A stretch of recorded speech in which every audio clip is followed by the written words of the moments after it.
This video is brought to you by catbeast.com. Design your own custom snapbacks and hats.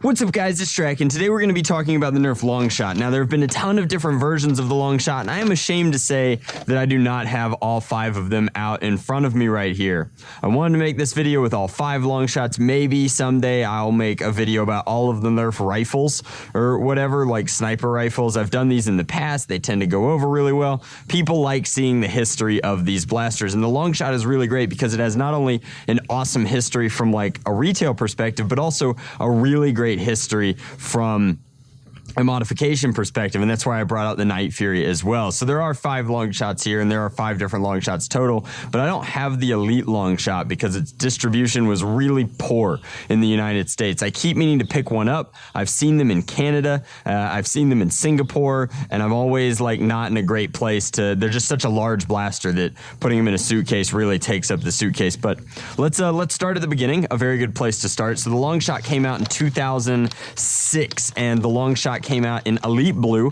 kind of matched the Midnight Maverick, and it was a bolt action magazine fed or clip. This is an in-strike clip, but we all know it's a magazine or a clipazine, but it was a bolt action clip fed blaster. Now, this is super duper significant because it gave us rapid reloading capacity in a blaster that that had just a monstrous plunger tube. It also utilized the in-strike breech system, so there are a lot of things going on here between the barrel attachment that's functional, so you've got this extra blaster that came with the LongShot. Most versions came with this. This is a standalone single reserve shot pistol and had its own handle and the rifle itself. So this has been used on book covers, in movies, for prop design, all sorts of stuff, and ultimately it is one of the best, still to this day, blasters for modification, and that's because you could breach it, you could integrate into it. This entire area here could be carved out for dead space, and you can see that on this yellow in-strike version here, where my friend Germ made a deploy into a kind of master key attachment, so it has a second clip fed thing. And then here I took a very unique approach and I added a pump grip here where it normally is, and then I actually cut out the pistol portion of this and added a magnet so that this one could fire mega darts. Now, to get back to the history of it, in 2006 this came out. It matched the in-strike line, which is why it does have the in-strike badge down here, but most importantly, this was like the real precursor in a lot of ways to the dominance of the in-strike line in the toy blaster space. And Hasbro never really slowed down. Like, this really established them in a space where all of their products were cross-compatible, and it was just such an integrated system that at this point it's hard to imagine the blaster space without in-strike cross-compatibility and accessories. So 2006 LongShot comes out.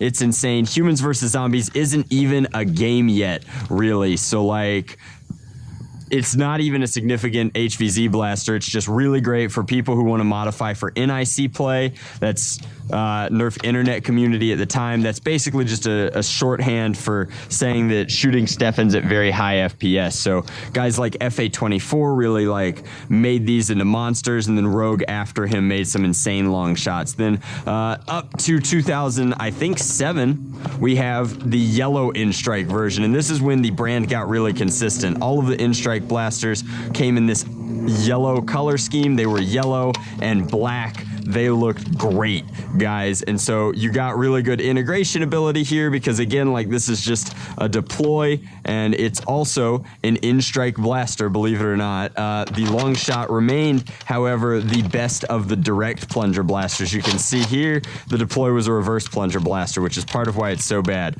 Triggers are linked via a little wire here. I think that's galvanized steel, but this only served to make the LongShot more popular, more ubiquitous, like more integral into this this line of blasters where, yeah, the LongShot was the biggest, the baddest, the coolest of the in-strike blasters. It came with 2 magazines, it came with a scope, it came with the front gun.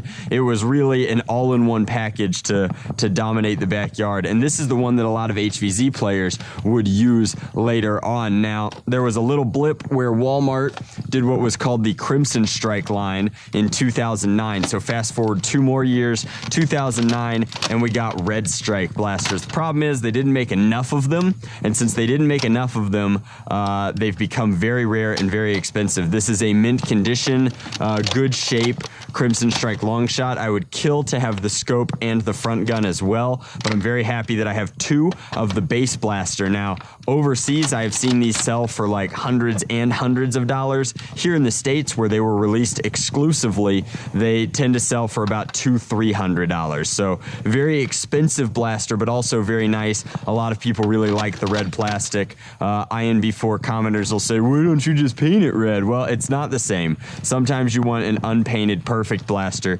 to put really expensive LongShot kits and parts on. Like, this is the vessel by virtue of being so expensive and so valuable that people put Remedy metal kits in, that people put old school pump grips on from like Explorer. Like, this is the Cadillac of LongShots because it is so rare and because it is expensive. And then the LongShot dropped off, just disappeared from shelves, which was really, really upsetting because it was so popular. So for a long time though, since there were so many made, it was almost like Mavericks. You could just buy them from thrift stores for $5 at Wars for $20. Like, it was easy in the community to get a LongShot if you needed a LongShot for a project. And I remember I used LongShots for all sorts of stuff. I used LongShots for all of my Spartan shots, all of my brass breeches. I made HVZ LongShots. Like, I made a variety of different blasters. And then ultimately, this is, I think, my last real LongShot mod, if we're not counting any of the other massive springers that I've built.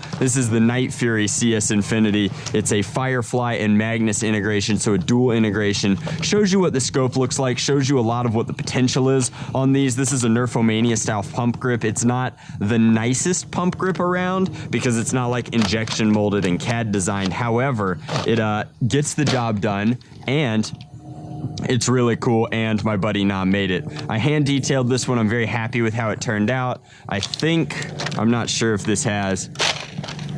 Nope, no megas inside, but this just kind of shows what the platform is capable and how it's really hard to, even in movies and props, get rid of that LongShot feel. Like, the vents have become very popular. I believe this blaster lights up. I'm trying to remember where I hid the switch. It's back there. Yep, there we go. Lots of fun things that you can do in terms of lights and integration with this blaster, but very, very extreme example of modifying a LongShot. Now, some people have done even more extreme things. I know that there's a guy, Iron Frankzilla, does some crazy LongShots. And then rejoice as the LongShot returns to us once more. Now, this one's been gutted because I needed the parts to make X-Zeus's, but this gives you an idea of the aesthetic. So after years of no LongShot on the shelf, Hasbro decided, you know what made us a ton of money? LongShots on the shelf. So they decided to re-release it under the Zombie Strike line with no front gun. So it just came with the scope, and that was a little disappointing, but it also had no bipod, which was, again, a little weird. Now, it goes to show you that they don't really change the mold for these things. That would be too expensive. Why fix a product and give it something like an ambidextrous mag release for people who aren't right-handed, when instead you could just go back to the mold, run a different color plastic through it, and just rake in money. Like, just keep beating the money machine until it stops. So they did that, and it was a rousing success. Obviously, there was no additional real cost in design. I mean, that sounds... That's not entirely true. Like, they did have to redesign the paint, and I'm sure there were tolerances and all sorts of stuff. But I mean, like, this was not an expensive blaster design because they knew it designed. They knew how to design it. They knew how to mold it. They already had a supplier and distributor. They knew everything from, like, how to package it in the box. So, like, they really just rehashed the LongShot and sent it out, but it was a little bit cheaper. Again, originally when this guy came out, it was 40 United States dollars, and it's $40 90s dollars, not $40 today. $40 today buys you way less, as evidenced by how expensive Nerf blasters are in comparison. Like, you have to remember, when the LongShot came out originally, this was a flagship blaster. Now, you are hard-pressed to find a flagship blaster from Nerf for under 60 bucks. Most of them are, like, very expensive in the rival line and etc. and so forth. And then eventually they did this really weird release of the Elite LongShot, which looks a lot like this, but It's a different color blue, and it's got white highlights to match all of the Elite blasters, so kind of keeping in with the theme that this yellow LongShot had. And that's kind of like the rough history